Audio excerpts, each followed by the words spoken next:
What's the difference between a pre-approval and a pre-qualification letter in New York City real estate? We will demystify this topic in the following video. My name is Nick at Houseit. We are the largest reduced commission platform for buyers and sellers here in New York City, established in 2014. So let's get started.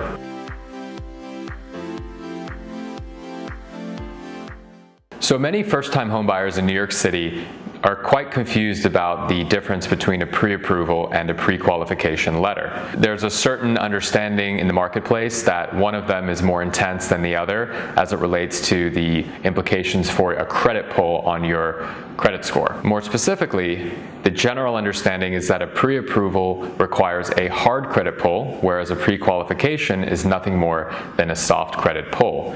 So naturally, many buyers are somewhat hesitant to pull the trigger on a full-blown pre-approval, given the implication that it may lower their credit score. And the truth is, for some listings in the city, you might be able to get away simply by submitting a pre-qualification letter with your offer, as opposed to a full-blown pre-approval. If you're buying a condominium, the chances of this being okay, submitting a pre-qualification letter, are the highest. However, if you're buying a co-op apartment, it's highly unlikely that the listing agent and the seller will agree to negotiate with you in good faith and accept your offer unless you present them with a proper full-blown pre-approval letter. Therefore, we do suggest, if you're a serious buyer and you're thinking of purchasing a property within the next few months, to actually move forward with the pre-approval process. In New York City real estate, hot properties can go quickly.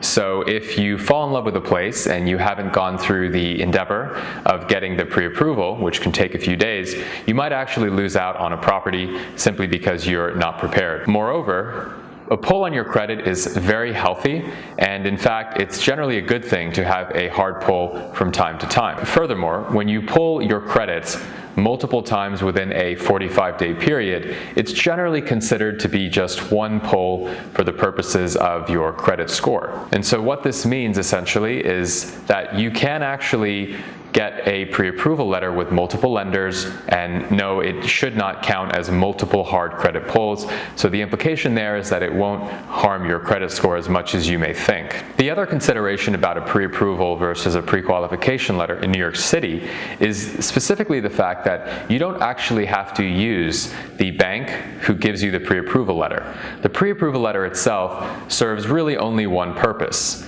Well, aside from the fact that it tells you what you can afford, it gives the seller and the listing agent the confidence they need to view you as being a creditworthy and financially qualified buyer. So you can submit an offer with a pre-approval letter, say from Chase Bank, but once you have an accepted offer and you sign the contract and it comes time to apply for financing, there is no requirement or obligation for you to proceed with Chase, who gave you that original pre-approval letter. Instead, this is the perfect time for you to shop around, reach out to multiple banks, and going back to what we mentioned about hard credit pulls during a 45-day period all being put together and counted as one pull, it's therefore not super detrimental to your credit score for you to have conversations with a few banks so you can figure out the best rate and figure out which mortgage banker or broker you really get along with and who you think might help you move forward with the deal in the most efficient and enjoyable manner. One final note about pre-approval letters.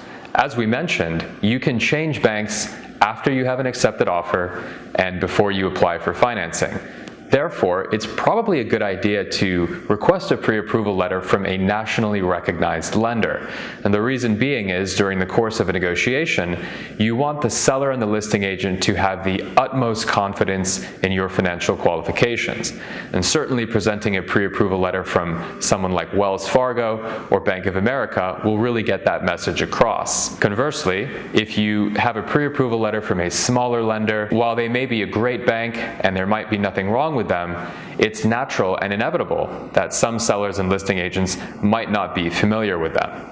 So you don't want to detract from the overall appeal of your offer simply because the lender who's given you the pre-approval letter isn't a household name.